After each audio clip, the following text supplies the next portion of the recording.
Olá pessoal, sejam bem-vindos ao Futebol para Sempre. Já passou algum tempo desde que o Brasil perdeu para o Uruguai na Copa América. Hoje vamos refletir sobre a situação da seleção e todos os problemas que vêm cercando o time do Brasil.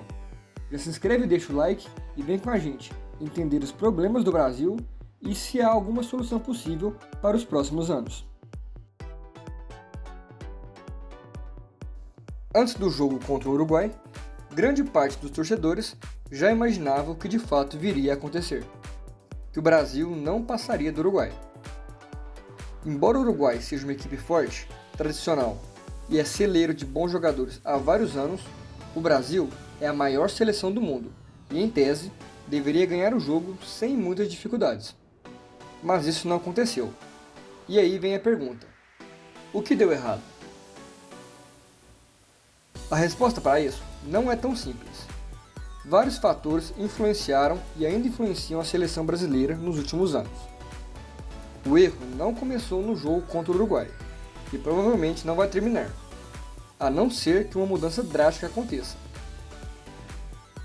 Vamos entender os motivos da seleção estar como está.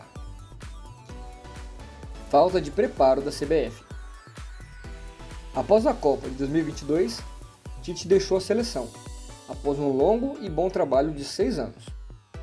Goste você ou não, os números de Tite e o próprio desempenho do Brasil mostram que a seleção conseguia competir com as principais potências do mundo. Desde então, uma novela.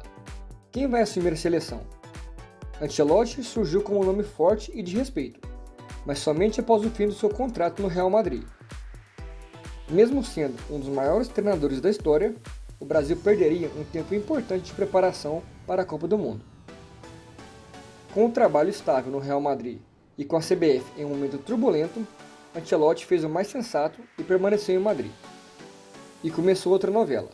Sem Ancelotti, quem assume? Fernando Diniz assumiu interinamente, e é um nome que você ama ou você odeia. É inegável que ele é um bom treinador, e também é inegável que ele perde a linha em vários momentos, seja com quem for, e isso pesa muito contra ele. Some isso ao fato de que ele comandava o Fluminense ao mesmo tempo e não conseguia se dedicar totalmente ao trabalho. Dorival Júnior foi escolhido para ser efetivado no comando da seleção, e foi um nome que agradou boa parte dos torcedores. Seus trabalhos recentes no Flamengo e no São Paulo lhe davam respaldo para o cargo. Ainda assim, é um trabalho recente. E como eu disse nesse vídeo aqui, da importância da continuidade de trabalho dos treinadores, que está aparecendo aqui no card, é muito cedo para julgar, seja com vitórias ou com derrotas. Em todo caso, o tempo é escasso e o sinal amarelo está ligado. Mas o problema do Brasil não passa apenas pela CBF e pela comissão técnica. Há também outro grupo muito responsável pelo momento atual: os jogadores. A queda do nível de jogadores da seleção é assustadora. Quem nasceu antes dos anos 2000 viu grandes jogadores vestirem a camisa da seleção. Após os anos 2000, viram apenas o fim da carreira de alguns jogadores e apenas Neymar surgiu como um jogador realmente grande a nível de seleção brasileira. Mas mesmo com a queda de qualidade, o Brasil ainda continua produzindo bons jogadores. Não temos mais os melhores do mundo em cada posição, mas ainda temos jogadores entre os 5, 10 melhores e alguns até são de fato os melhores em suas posições. A falta de material humano realmente afeta o resultado do coletivo, e mesmo o treinador extraindo o melhor desses jogadores, ainda assim há um limite para o que pode ser atingido. Alguns motivos para isso são o fato de sempre os mesmos jogadores serem convocados, mesmo com um desempenho ruim na seleção. Seja por serem homens de confiança do treinador, ou por serem jogadores que empresários mandam serem convocados para se valorizarem, e isso tira a vaga de jogadores em ascensão. Outro motivo é que parte dos jogadores parece ter esquecido ou mesmo não saibam o peso e a responsabilidade que é vestir a camisa amarela do Brasil. A camisa usada por Tafarel, Bellini, Zagallo, Didi, Zico, Sócrates, Rivelino, Pelé, Ronaldo e tantos outros. Não é apenas uma camisa, é um legado. A convocação para a seleção hoje parece menos uma honra do que uma oportunidade para alavancar a carreira ou ganhar mídia. É preciso que quem vista essa camisa a honre como ela merece. E isso passa por mais uma coisa que envolve a nação como um todo: o distanciamento da seleção e dos torcedores. A falta de ídolos e de identificação com a seleção afastou muitos torcedores, principalmente os mais jovens. Quando antes, jogando bola, alguém fazia uma defesa difícil, fosse goleiro de fato ou apenas alguém jogando no gol, a defesa vinha acompanhada do grito de nome de algum goleiro. Tafarel! Como por exemplo Tafarel ou Dida. Hoje é algo difícil de se imaginar. Jogadores que jogavam de lateral tinham Cafu e Roberto Carlos para se inspirar, e depois tivemos bons anos com a dupla Marcelo e Daniel Alves. Hoje, dificilmente vemos um lateral referência na posição com a camisa amarela. No meio-campo, o Brasil sempre teve jogadores que se sobressaíam e que eram vistos quase como heróis. Hoje, não temos mais um jogador que possa sentar à mesa com esses. No ataque, apenas Neymar conseguiu êxito para se tornar um dos grandes nomes da história da seleção nos últimos anos. E agora, já na segunda metade da carreira, já não possui o mesmo encanto de antes. No último vídeo, falamos como os jogadores se tornam ídolos. Sem essa identificação, não há sequer oportunidade de ídolos se criarem. Os laços com a seleção estão frágeis, e mesmo aqueles que jamais abandonam a seleção, seja no momento que for, não possuem mais a mesma emoção de antes. Mas se antes havia grande identificação e hoje não mais, algo aconteceu no caminho, o que nos leva ao próximo tópico. Onde começou o problema? Qual a última grande seleção que você se lembra? Grande mesmo, a ponto de se considerar que poderia realmente ser campeão do mundo, mesmo em cenários complicados. Acredito que a maioria das pessoas responderia ou 2006 ou 2010.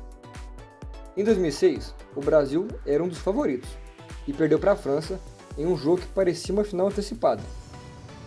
O Brasil geralmente ganhava de todo mundo, menos de Zinedine Zidane.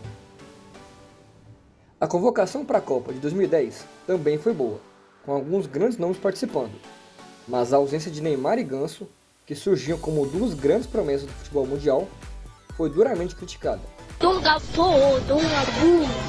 E para mim, aí foi o momento em que tudo começou a dar errado.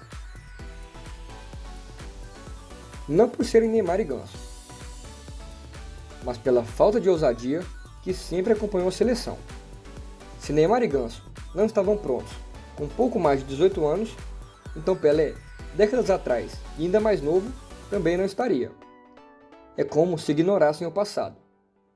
No presente, Endrick vem recebendo poucas chances na seleção, enquanto Yamal, com 16 anos, é titular e talvez a principal arma da Espanha. Idade não deve ser impeditivo se o jogador está atuando bem, seja novo ou velho. Neymar conseguiu se tornar o jogador que todos esperavam, mas Ganso não. Agora imaginem se Ganso tivesse conseguido atingir seu potencial máximo. Como estaria a seleção? A resposta então para o que deu errado é o seguinte: faltou uma transição de gerações. Se Neymar tivesse ido para a Copa de 2010, apenas para vivenciar a competição e entrar à final dos jogos, já seria uma experiência importante para ele, assim como foi para Ronaldo na Copa de 94, quando foi convocado com 17 anos. Ronaldo chegou à Copa de 98 mais preparado, e se não fosse a convulsão que ele teve antes da final, poderia ter ajudado a conquistar mais um título para o Brasil. A falta de ousadia cobrou seu preço nos jogos das quartas de final contra a Holanda. Elano fazia uma Copa incrível, mas tinha se machucado, e Ramírez estava suspenso. Momento para usar Ganso, mesmo que fosse apenas alguns minutos, assim como Neymar quando a situação ficou adversa.